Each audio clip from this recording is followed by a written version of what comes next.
Hello and welcome. I am very excited to introduce my guest.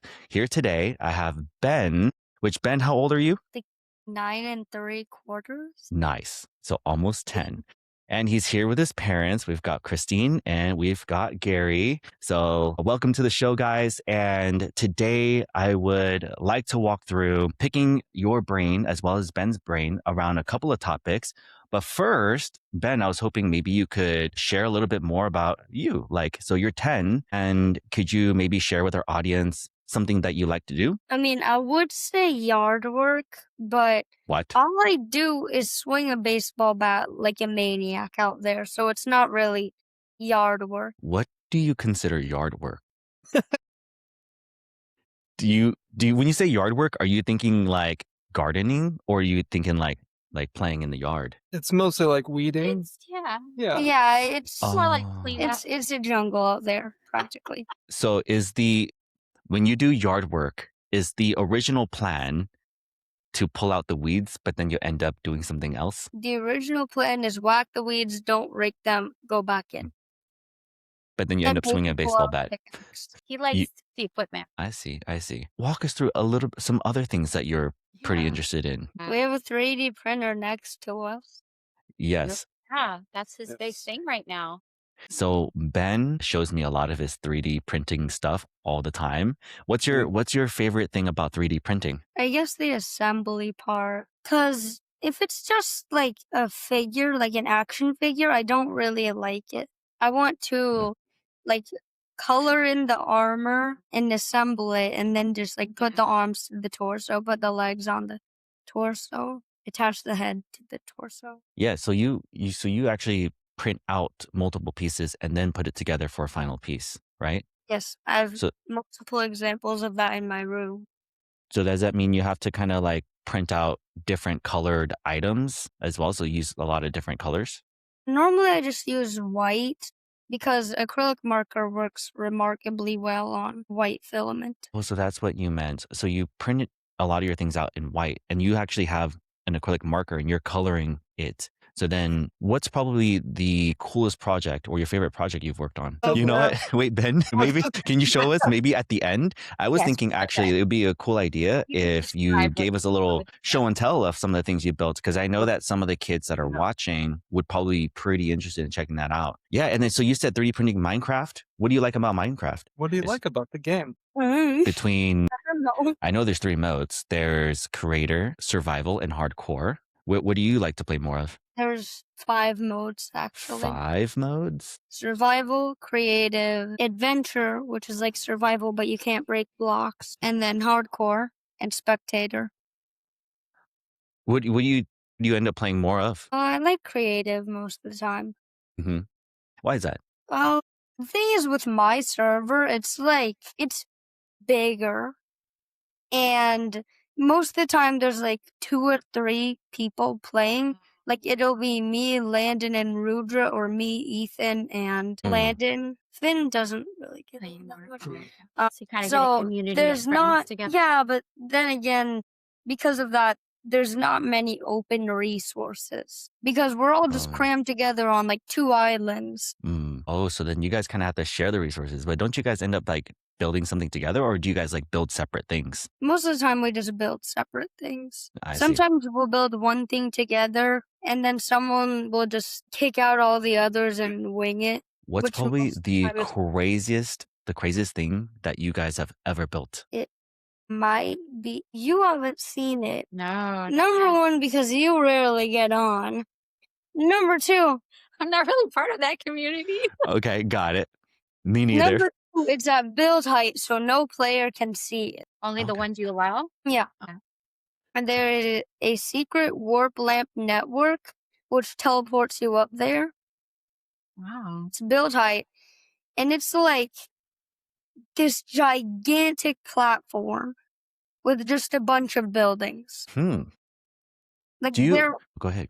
like there's a farming area, there's a sleeping area, there's like trading hall, work area. If there's a farming area, do you also have like cows just mooing? Wow. But All in right. defense, of course.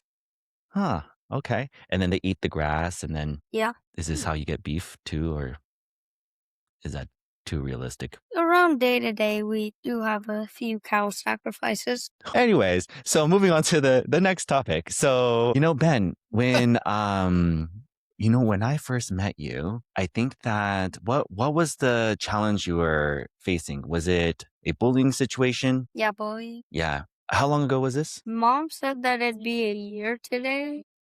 Okay, so it was about a year ago. What do you remember of like what happened? In the beginning, there was some physical, and then I think everything else, it was just verbal. Okay. So maybe walk us through, and then maybe mom and dad can chime in where Ben doesn't remember. When you say physical, was it like they were pushing, they were poking, like what, flicking your nose? Like what were they doing? Since I think he had ADHD connotation. Mm. Yeah.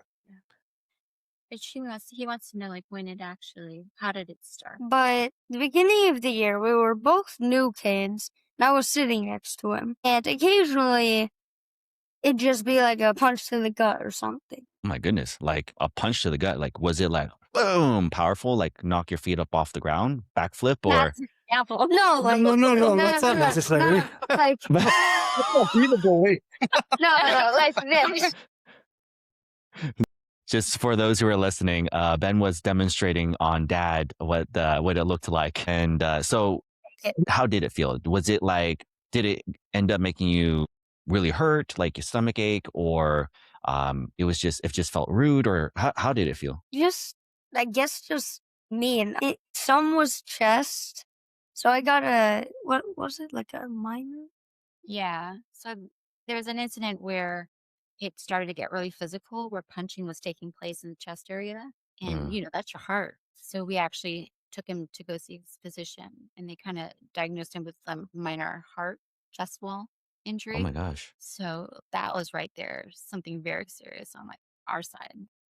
Yeah. And then I know, Ben, you started to take some karate like around that time, or did you start taking karate because of that incident? No, I started in I think it was primary. Yeah, you're This is like probably your fourth year. Yeah, he's about Yeah. 4 years in it now. So he's been over this 7, probably 6. Okay. So How did you do that mean? anyways, so the Yeah.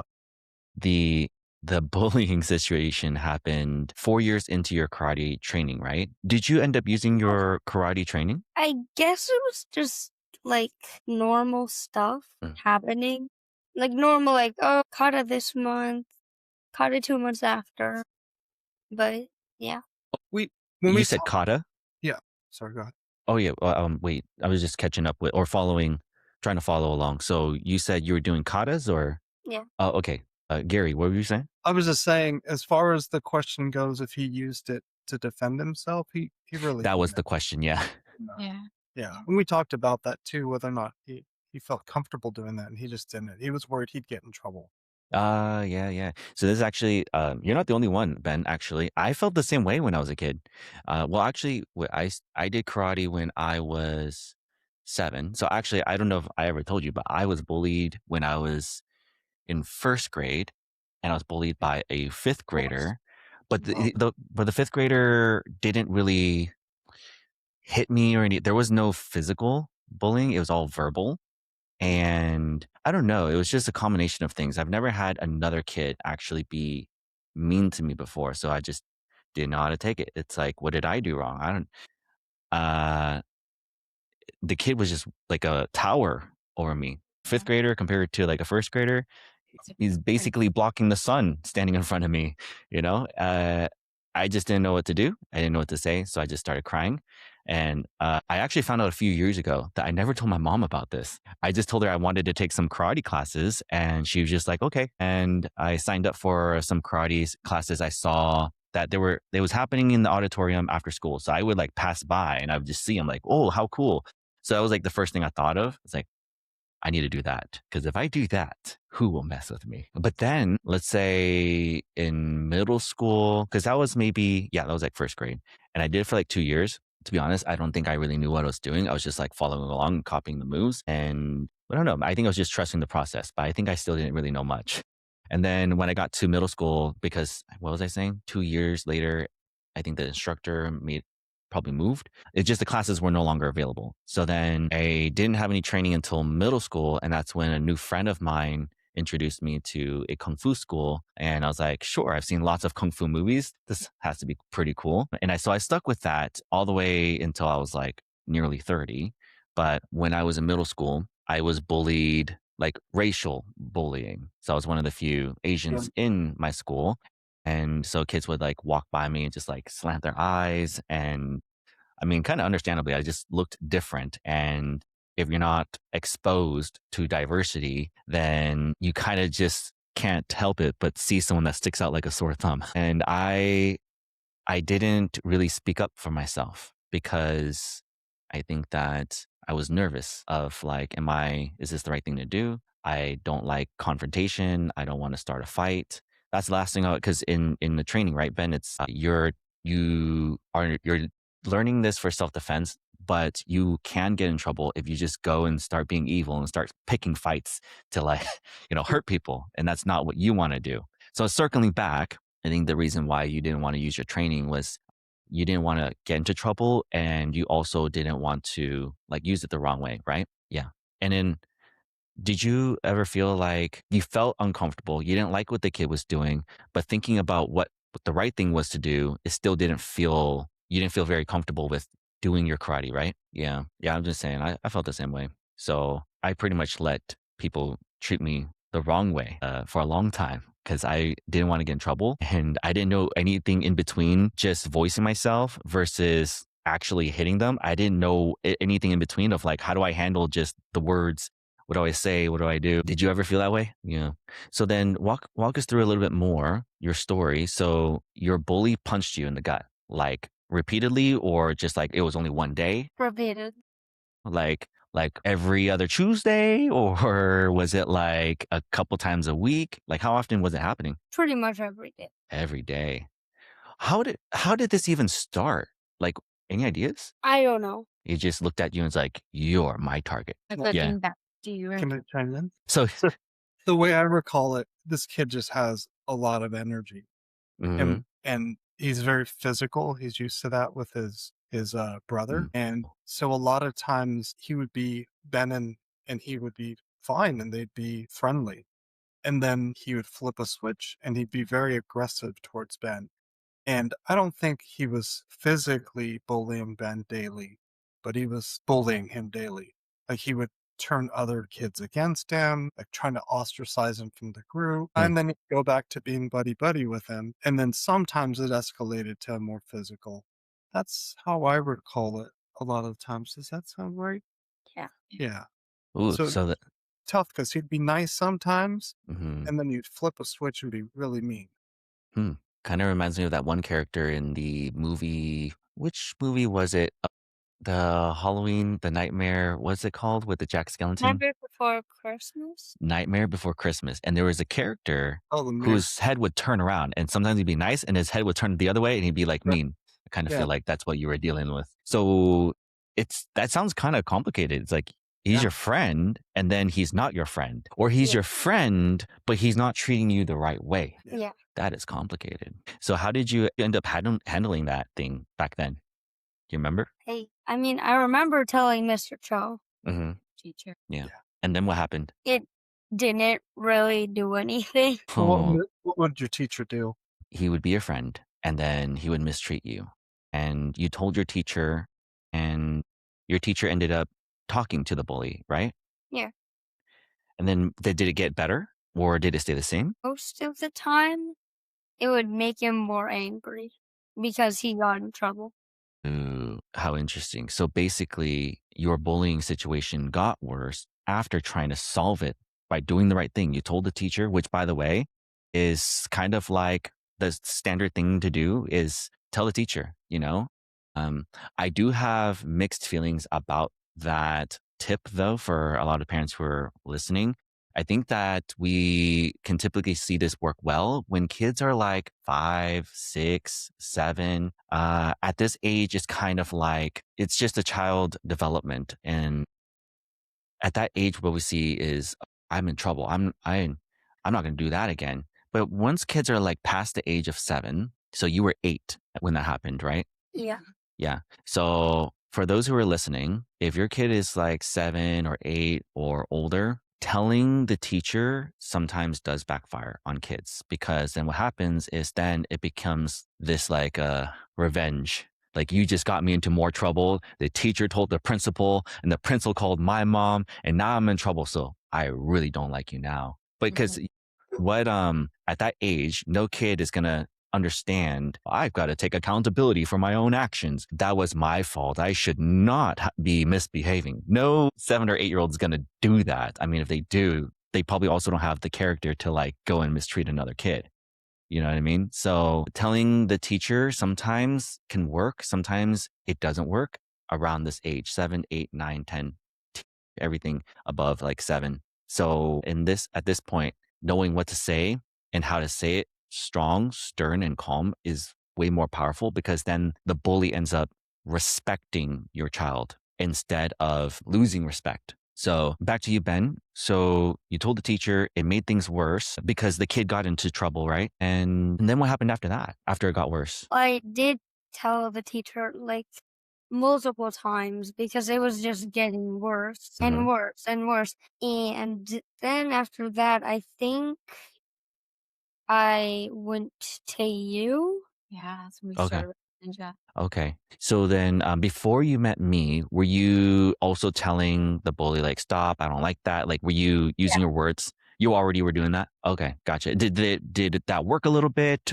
Not at all? Or it worked a lot? absolutely not. It did not work. And then eventually, did you end up, what did you try? Like, let's just say, because I ended up like coaching on a couple of things. What do you feel like worked the most? I don't know. Do you still talk to the bully or did you kind of just like completely just stop talking to him? Sometimes I get on the soccer team with him, but I don't really talk with him. I see. Okay. He pretty much, like, for the last 2 months, he just flipped the switch and was goody two shoes for the rest of the year. Last year. Mm. Yeah. So wait, he kind of became a better and nicer kid. Yeah. But you So he started treating you Yeah, I kept. better? Yeah, but I kept my distance from him. Okay. Is that all that you did to make things better? Just kept your distance? Yeah. I see. So then it naturally got better just from keeping your distance. So then fast forward to now, is everything okay now? Yeah. Okay. Gotcha. So then did you end up getting to try some new things like tonality, body language, eye contact? Did you end up trying some of those things with that same bully? I think, didn't I learn those this year? It was in the academy, correct? yes. Mm-hmm. But can I kind of just say before you answer, like I know some of the things that I observed when you were starting Rebel Ninja, you were expanding and doing some of those techniques, things that you were learning each week with other kids outside of your circle. So you're learning to kind of expand Mm, and practice those yeah. skills on other kids that were in your class. I remember you doing that. It wasn't necessarily you kinda kept your distance from the bully, but you kinda moved your way to kinda get to know the other kids in the class based on what you were learning from Coach Andrew. I thought Mm. totally Yeah. remember that. Do you remember that then? Sort of. So, okay, Christine, I'll have you elaborate a little bit more. So, what were you seeing exactly? From him, I was seeing that each week when he was doing the challenges, we always encouraged him to go ahead and try it on someone new, either in the classroom, Mm. someone outside of the classroom, in the playground during lunch. And it just seems that his mind was focused on others and practicing these skills and exercising them on the playground or with other individuals that we just noticed that there was less of the bully. Like there was just less of this and more how do I become a better friend? How do I become a better listener? Yeah. How do I ask more questions? And we saw this in even waiting in line for karate to get into the classroom. We just saw certain things. It wasn't overnight, but it was gradual. Like you could start to see the confidence just build up to approach someone. Even during the summer, that's when we exercised this to the extent where we had family, we had friends, and I just noticed that that part right there started to blossom more for him, and we just heard less of the bully. Interesting. So, this actually kind of had an indirect approach in terms of like bettering the situation, right? So instead of feeling like I have to stick with this one guy who, yeah, he doesn't really treat me the best, but at least he's still my friend, so I'll keep him around. But he was actually fine with like, I'm going to just let go of this and I'm going to look elsewhere. Which, by the way, is it does take bravery, and not every kid feels comfortable with doing that, like letting go of what they do have and exploring other options, making more friends. Because it's like, but what if they don't like me? At least I know this person wants to hang out with me for the most part. And so Gary, so you were kind of seeing like the little things too. Is that right? Yeah, he was just building better friendships in general. One situation that really stood out is they have these lunch bunch, like family lunch events where you go on Nice. campus on Fridays and just have lunch with your What? kid and the Thursday. Thursday? Okay. Okay. So, I remember the one I attended towards the end of last year. He really held the bully at arm's length, really set a good boundary with them. And then he just had a lot more other friends that he was interacting with a lot more, just building those friendships like Christine was saying, the way using some of the techniques to build better friendships elsewhere. Wow. Wow. Okay. So now this is amazing. I'm curious when it comes to building more friendships. What did you guys see? Like anybody can chime in here. What did you guys see Ben was doing differently in terms of like what he was saying, or how was he approaching people? Like, what does that look like? What do you mean? What do I think? You were like What were you? you were like spectator. No, but I mean, you guys are so quick. You're running around. I don't hear it all. I'm Was sitting. there like, so was there an increase of like Ben just like walking up to people? I wouldn't say an increase.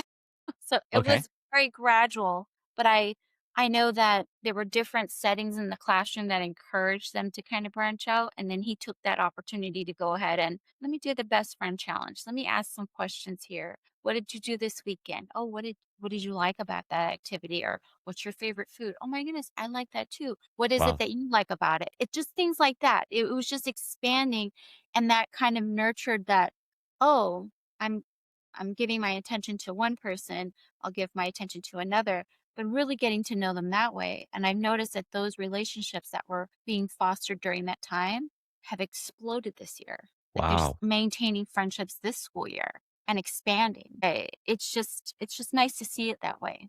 Do you feel that way? Sure. Okay. So What? exploded in terms like there's like you're seeing that he's having a lot more friends. Is that what you mean by exploded, or deeper relationships? Kind of both. It's a little deeper. We attended a pool party like a weekend Hmm. ago, and I'm just sitting listening to Ben, come here, look at this. Oh, Ben, come, take a look at this. And then Wow. them laughing, and it was just, it's Ben. They know Ben, Interesting. they see Ben, and Yeah. Ben Yeah. sees them.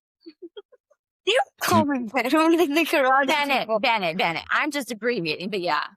Okay. So What was it saying? before, I guess, like if we rewind 1 year ago, were you seeing something similar, a little bit less or a lot less of this kind of situation where people are seeing Ben and like, hey, Ben, check this out? It was probably in its really almost infant stage during Rebel Ninja, starting to see bits and pieces as he grew confident. Prior to Rebel, no, it wasn't like that. Mm. I always So, feel some of the other kids would treat you the way your bully did, Oh yes. you know? Like they would almost take their cue from his bully because his bully had a lot of friends and they would just kind of take Mirror their that. cue. So there's Mhm. other kids that would kind of treat you poorly. And then um, you kind of turned a lot of those around. And some of those people Your friend. became your friends now. okay. So good. So, like, so what you guys are saying is with the new relationships that were like developing and going deeper, there was also some boundary setting that maybe it sounds like it came out kind of naturally. It's kind of like, hey, can you guys maybe walk me through a little bit more? Like, what did you guys see in terms of setting boundaries? I'm not sure. The one I saw was really going back to that lunch. The bully was asking him questions, and he Mm, was just very kind of firm, and then would move away to his other friend group. He mhm. almost just kind of set this firm boundary with him, and wouldn't let. I don't know how to put it. Do you know how to describe it, Ben? No. Did you what I'm picturing is that like maybe this person who of course treated you wrong in the past now is coming back up to you and it's like, well, how do I really know? So what this bully has done is that for those who are listening, when there's a bully situation or it's just a friend teasing, maybe they have been friends since they were kindergarten or whichever. But the thing is, there's only two reasons why a kid would feel sad when there's a bully situation. Either it is their self image going down and it's what they think about themselves that's going down. So they're being bullied and it becomes like this self doubt, like, oh, you're calling me weird. Maybe I am weird. Oh, you're calling me ugly. Maybe I am ugly. Or so whatever they're getting teased about, if they copy the bully's words and use it on themselves, that's how their own self image will go down. So if they're feeling sad, that is one reason. The other reason is they're disappointed. They're feeling disappointed that this person just burned the bridge. They burned their trust. They burned this relationship. So when a kid is sad, we have to ask ourselves, well, actually, I think even more importantly, can the kid ask themselves why they're feeling sad? Is it because this person just broke their trust with their friendship, or is it their self-image going down? But if a kid is thinking and processing that themselves and they can protect their self-image, then they can only then go, oh, maybe I'm just sad because they just burned my trust. And I think it's really important for kids to know, for the parents who are listening, if you want to explain what does trust mean, I think the easiest way to explain it is that when you trust someone, you feel safe around them. They're not going to judge you. They're not going to be mean to you. They're going to treat you the right way. You trust they're going to be nice around you to where you can just be yourself. And I think that I actually can't really remember why I went off that tangent, but now I'm on another one. When you were at the pool, Ben, and the kids that were coming up are like, hey, Ben, check this out. And they're like coming up to you. I just want to kind of break down, like, how did that, because the kids who are listening to this right now, the parents who are listening or watching this, they want to know, how do I get my kid from having a hard time of setting up their boundaries, dealing with bully situations, and get to the point where kids are like excitedly walking up to my child and just seeing my child as this wonderful friend. The same way that we see our child inside the home, how wonderful my child is. I just want everybody else to see my child the same way. This is like a goal that a lot of parents have. And so I just want to break down what possibly happened between the old Ben last year to the new Ben this year, this Ben 2.0. And Ben got really good at building trust. And Ben, can you share a little bit about, like, we talked about things like tactical empathy, question detective, and can you share, like, with our audience who might know but they're not sure, how do we build more trust? Is it through more talking or is it through more listening? Listening. Yeah. And then when we are doing more listening, and we talk about in Rebel Ninja, we want to make people feel seen, heard, and understood. And do you remember, like, when we're talking, like, what are we doing as a question detective? Probably gonna say, oh, making people seen, heard, and understood. But like, what do question detectives do though? they don't say like, oh, hey, I love that movie too. Mm-hmm. Right. So they end up asking what? I mean, there's only one thing that you can ask. What? Yes, questions. Yes, very good. And so what Ben was doing very well, from what I understand, is that what Mom was sharing was that he would ask these open-ended questions. What's your favorite thing about that? What do you like about that? He's being curious. And Ben, do you remember if we call this closed-ended or open-ended questions? Open-ended questions are like, there's no wrong answer. Yeah. Okay. So, and what do open-ended questions do? They make people what? Feel seen, heard, and understood. Yes. This is good. And so, when you were doing these kind of questions, was it with brand new friends, like you're making new friends, or these were friends you already had? Mostly friends I already had. Got it. And when you started asking these open-ended questions and getting other kids to open up and share more of their story, then they were building more trust. They're feeling seen, heard, understood, and maybe actually break down for us. I don't know if you remember the math, but how much is listening, or how much is talking and how much is listening? I remember you saying like 80% listening. Yes, that is very good. That is correct. So you want to do 80% listening, 20% talking. And when you're doing the talking, it's just being a question detective, right? Can you maybe give us some examples so the audience can learn a little bit more? What are some questions that you like to ask? Why do you like it? Nice. What's one more good Do you one? like about it? Ooh, so the first one you said, you said why do you like that? Or and then was the next one, what do you like about it? And then third one is like, when did you start liking it? Ooh, that's good. When did you start liking it? I love it.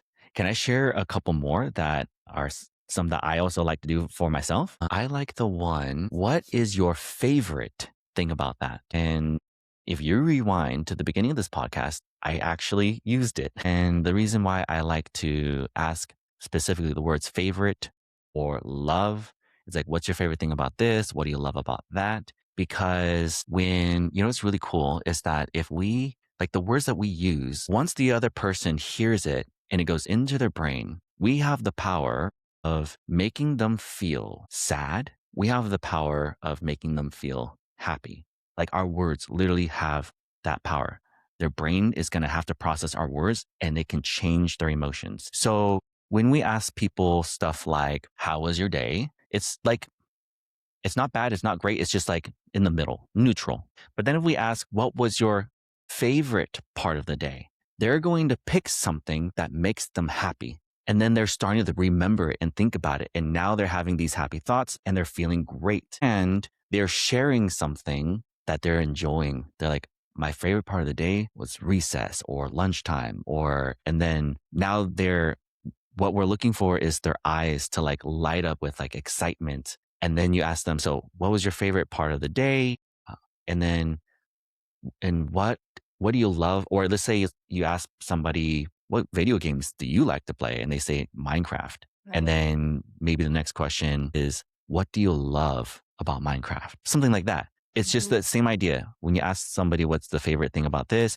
What do you love about that? All we're trying to do is get their eyes to really light up and share something that really excites them. And how do people typically feel when they share that kind of stuff? Sometimes people do ask, because I think a lot of the people who are listening to this right now, they're still new to this game that we play, question challenge, where you play the question detective and then the other people are like the leaders, right? And so how many rounds do you feel like is a good balance in real life where you start asking these open-ended questions before you guys start like talking about the same things? Like, oh, I love to do this too.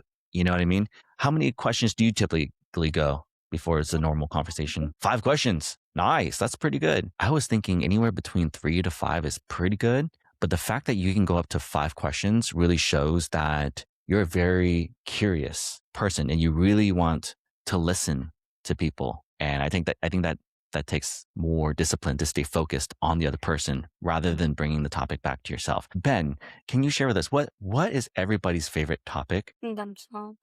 Yes. Is this bad or is this normal? It's normal. It is absolutely normal.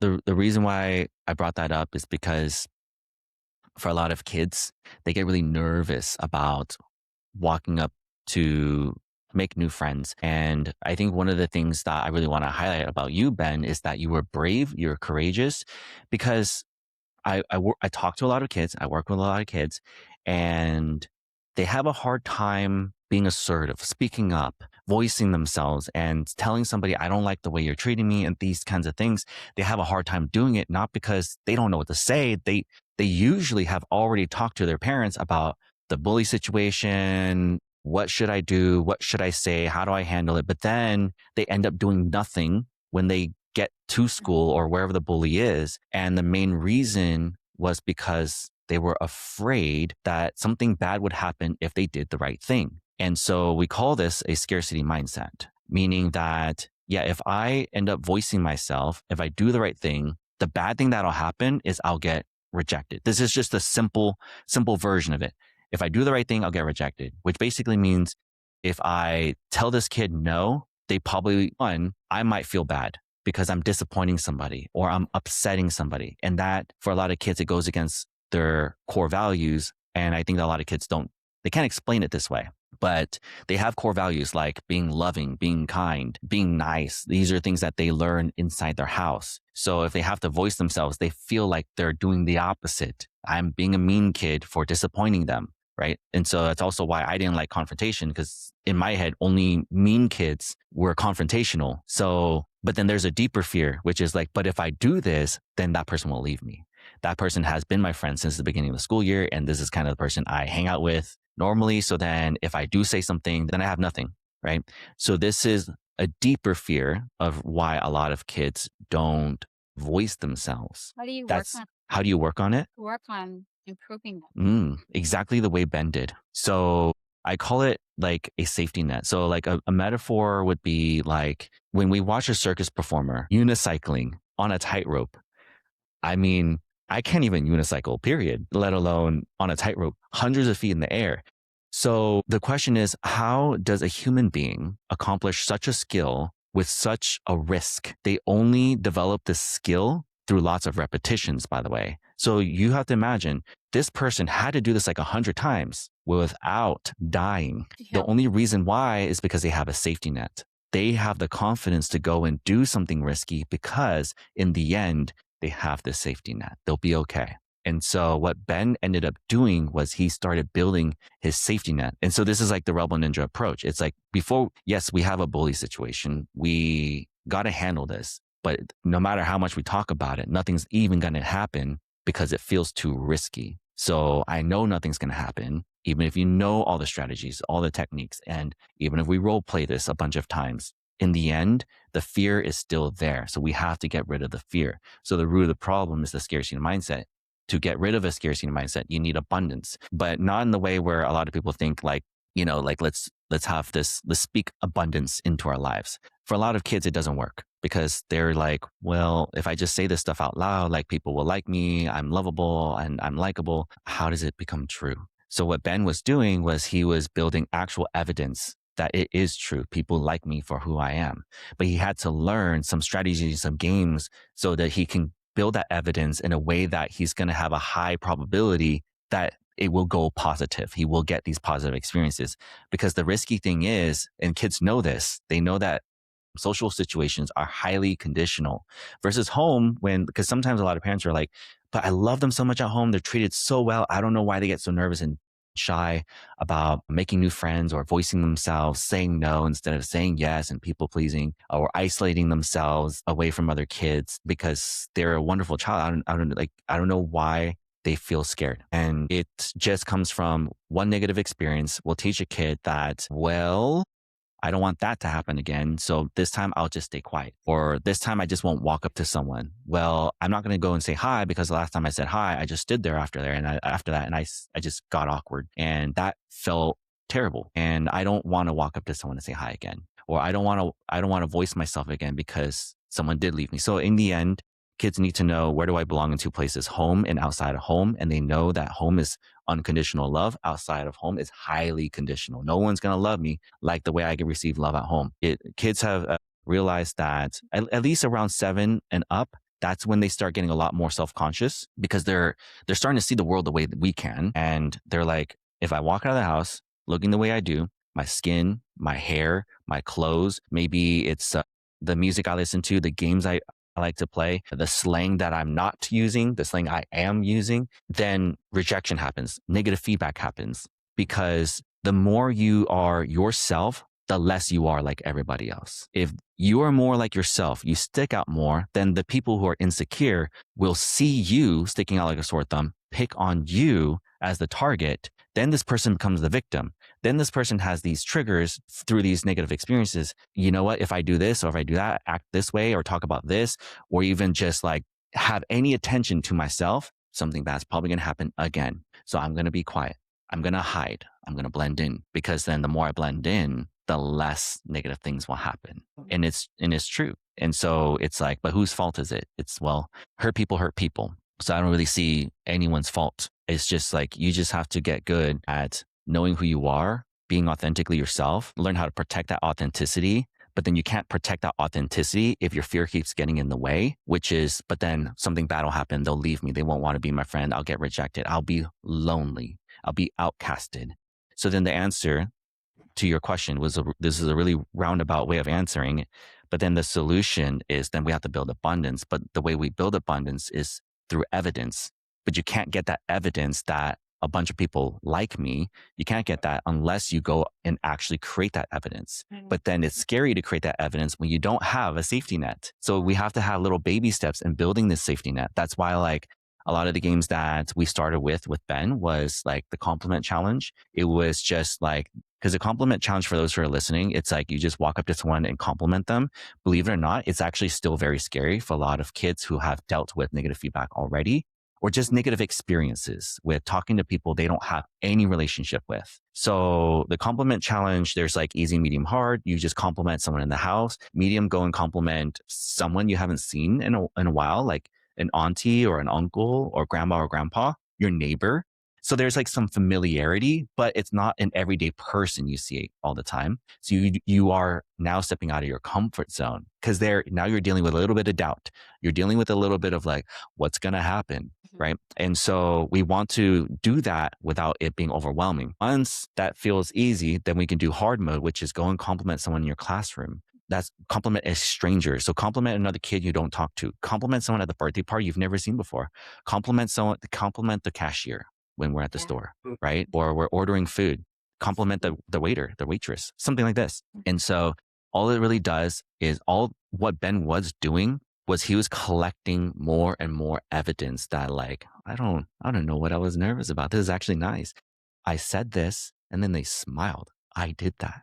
And so since kids are very self-reflective, what happens is then they start to reflect, if I'm adding value, it must mean I am valuable, right? So if we just take baby steps to just do what's called graded exposure, where he just takes a little step outside of his comfort zone and another step out of his comfort zone. And then the best friend challenge, like you mentioned before, for those who are listening, best friend challenge, the way that one goes is you just talk to someone like it's your best friend. So skip the whole, like, I'm going to get to know you. What if we're not into Minecraft together? You know, what if you like different things? And what if you play Roblox, but I don't play Roblox? So it's like, are you into this show? Because I'm into this show. I watch this person on YouTube. And so there's a whole lot of like, I don't know. Am I going to sound weird? Am I going to sound awkward? But the real truth is, if kids just act like themselves, a lot more people would like it, right? But the reason why a lot of kids get nervous and shy about creating more of this safety net, creating more relationships, building deeper relationships, is because the risk that is involved. But if we increase the probability that it's going to go well, just be yourself, then of course, right? Then it's going to be a lot easier for someone to like you because you're making their life easier. You're not making it awkward. Kids who get awkward is because they overthink it.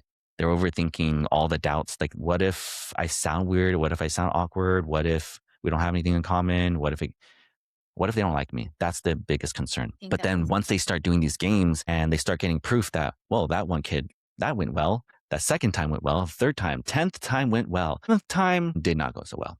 But, I don't know. The last 10 times went okay. So maybe this one was kind of like a fluke. It was like, maybe they're having a bad day. Maybe, I don't know. Maybe they have an opinion about me, but I know my opinion of myself, right? So if we do these games like Ben was doing, then he gets a lot braver because he has undeniable proof that talking to people, building relationships is beautiful. I like it. It's positive. It's not a scary or a negative experience. And one negative experience is like just a little fluke compared to what's actually the reality. So basically, when you guys were sharing like what Ben was doing, I believe this is pretty much what was happening little by little.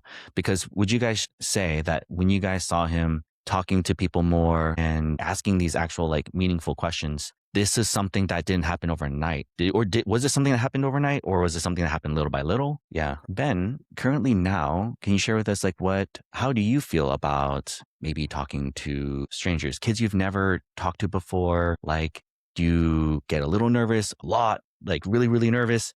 Like, how do you feel? I feel a little nervous. Also, You still feel a little bit shy.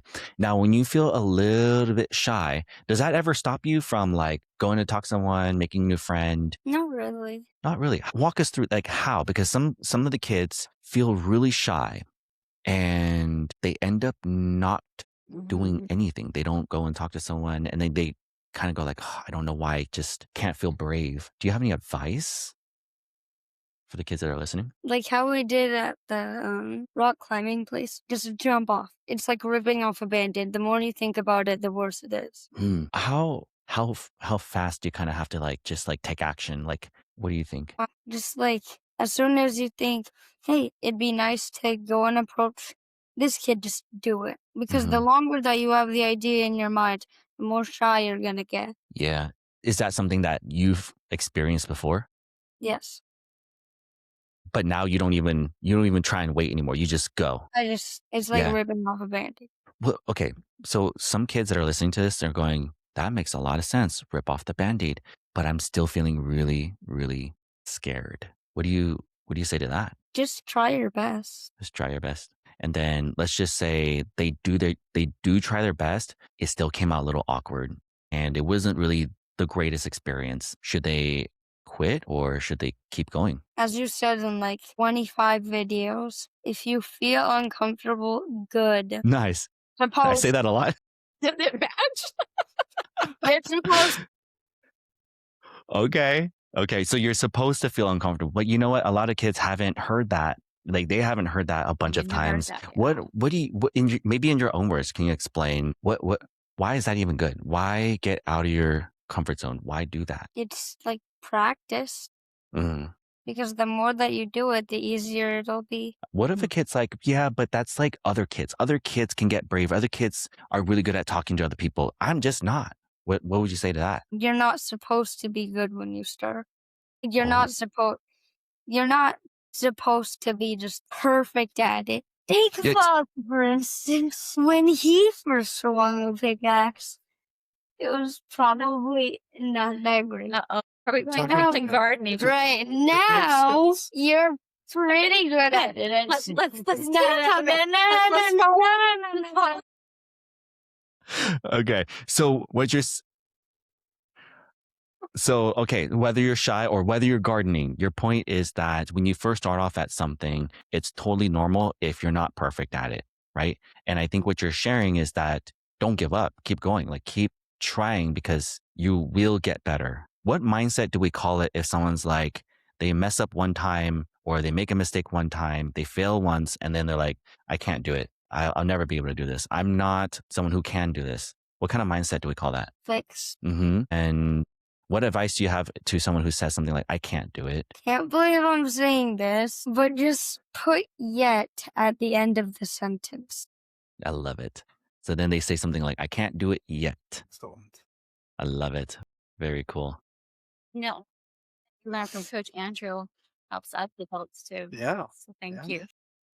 I love it. I think if there's any open loops to close, we talked about the bullying situation and basically, Ben, you've gotten better at handling bully situations actually through a way that is maybe opposite of what I think a lot of advice is sharing. And you went the other way and you just started making new friends. But you were able to do that because you had some easy ways to take some baby steps about doing that.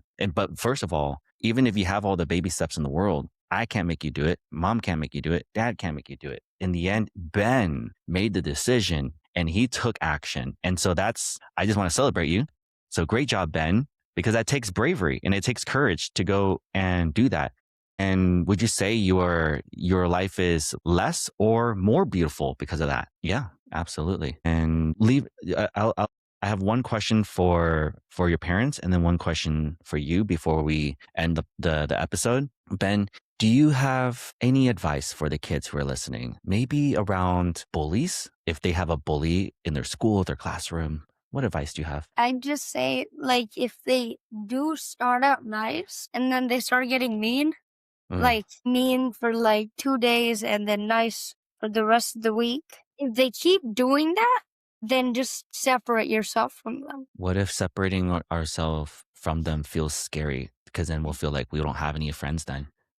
What's your next advice? Well, number one, you can probably go to Andrew for some advice on how to make new friends. But number two, like, if there's a new kid, Mm.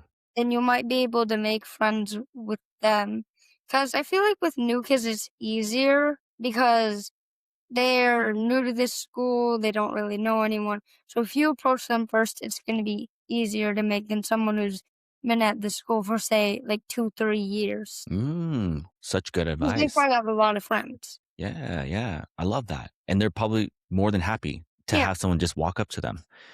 Yeah. And yeah, go ahead. No, to initiate the friendship or Yeah. initiate to get to know them. That's good because a new kid is it's hmm scary to come to a new school. And another thing that's really good about that is you're also being a leader and you're practicing really good leadership skills and guiding somebody, helping somebody. So I think that's really awesome. Gary, do you have any encouragement for the parents who are listening? Maybe just so I think the biggest thing is just trust your child. You know, Mm, they need guidance. They may need some guidance along the way, but I think trust them to get there their own way. You know, there's a lot of a lot of good skills that he learned from there's a lot that, I think Christine and I tried to do to help him along the way. But ultimately speaking, it was took those pieces of advice and integrated them the way he saw fit and did the things that worked for him and practiced the things that didn't work quite as well until he got better at them. Just kind of trusted him to do it and figure out how to get through it. And that's why when we clap for Bennett, we really do. He really took it and executed it. At the end of the day, all the advice in the world doesn't do anything if the child doesn't find their way. I love it. I love it. Yeah. And again, great job, Ben, on taking action and being brave. Christine, do you have any encouragement for the parents who are listening? Give up. It's hard out there, Mm, especially when you see and hear what's happening to your child. But looking back 1 year, he's learned some amazing skills. He's taught us a lot along the way. It's making us better parents, better people. So it's a good thing. I love it. It's like a journey that we're all in together. Like I have to say, Coach Andrew, the things that you're teaching him at this age, Mm, adults don't learn until like they're in their 30s or 40s. mhm. Some Yeah. adults won't even And learn. if we had learned those a lot easier, it would have made the teenage years, the 20s a lot easier. Some Mm. parents don't He's even got an learn that advantage. mother. Yeah.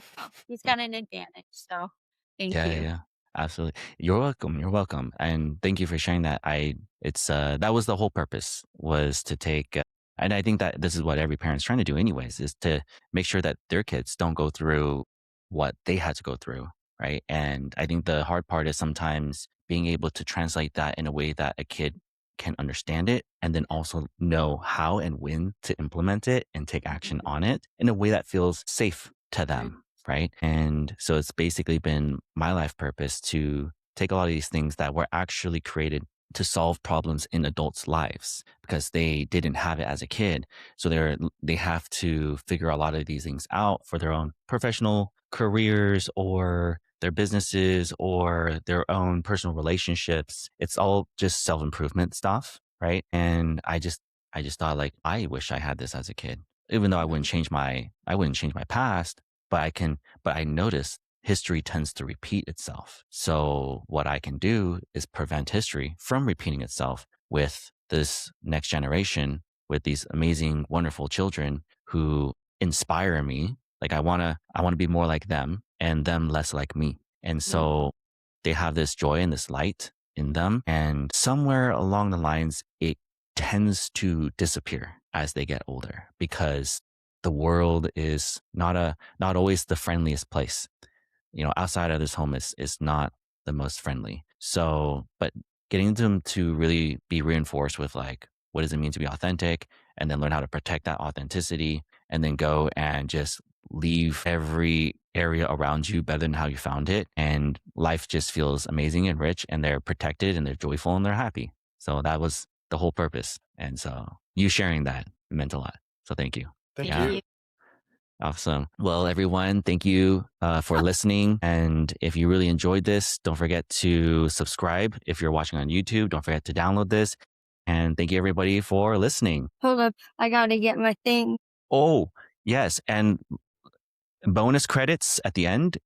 we are now going to do a little show and tell. If you're on Spotify, you'll just have to listen. But if you're on YouTube, you are definitely going to be able to check this out. I believe he's grabbing something he printed from his 3D printer. I don't know Yes. how many items he's going to bring back here, Yeah, but it's We going to will be limit nice. it. be ready. To- Be ready. Thanks, Coach Andrew. Thanks. Love Five Nights at Freddy's, all sorts of goodies. Yeah, yes. He kind of started a little bit of a trend in some of our calls where it was like there was this one Friday where it was just all boys, and then Ben he just like showed something. I was like, okay, do it at the end of the class, and then he did, and he showed this thing, and then all the other kids were like showing something that they 3D printed or some of their toys, and I'm like, wow, you guys actually really like sharing some of the things you have. Come on, Yeah. everyone. Why? Okay, one item. Okay, put it close. One item. Not too Yeah, close. Not too close. Crazy. Yeah. Okay. Whoa. What? Okay. Walk me through. What is this? This is I think it's from War Thunder, if I am correct. Warhammer? War Thunder. War I Thunder? think. Okay. The game?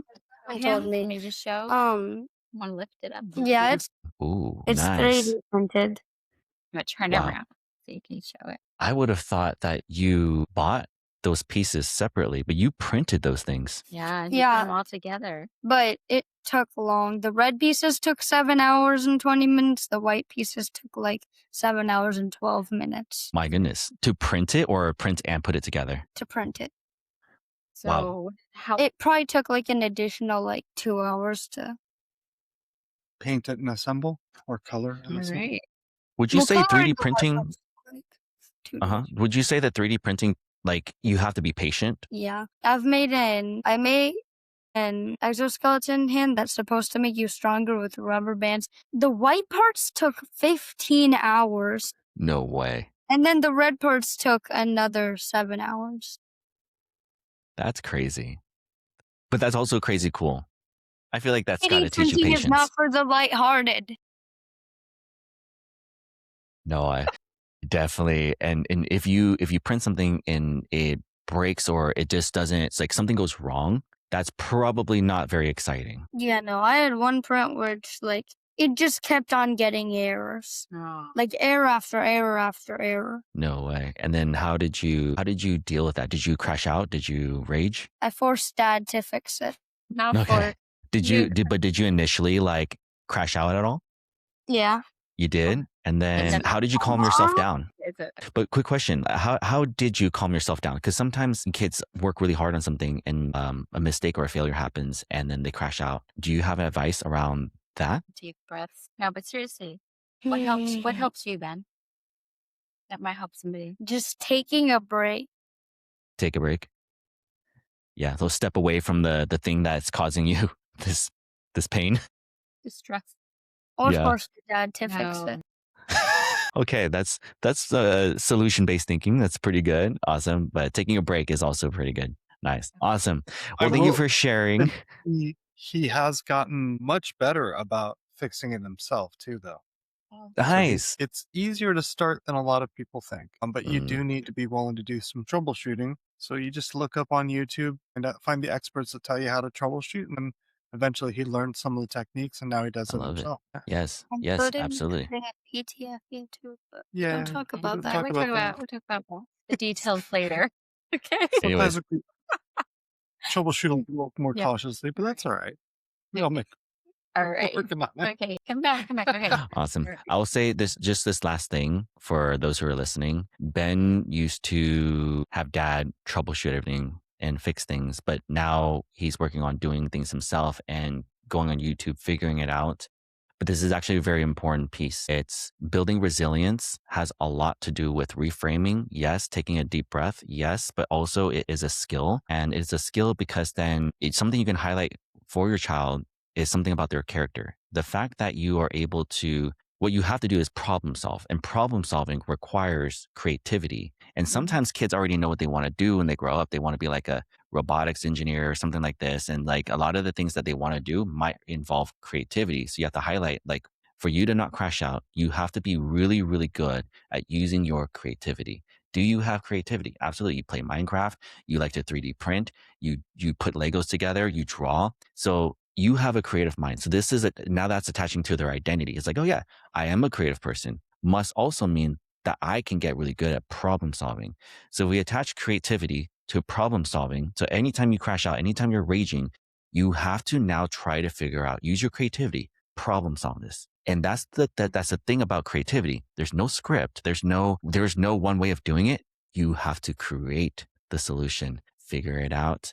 And then this is also how we get kids to be more resilient and not crash out when things go wrong, when they make a mistake or if they fail or today's plans don't go the way we wanted. So that's another way, aside from just breathing and reframing. Reframing is really powerful. Breathing is really powerful. But in the end, if we want long-term resilience, it's a skill of being able to this is an opportunity. This is training for me to build my character.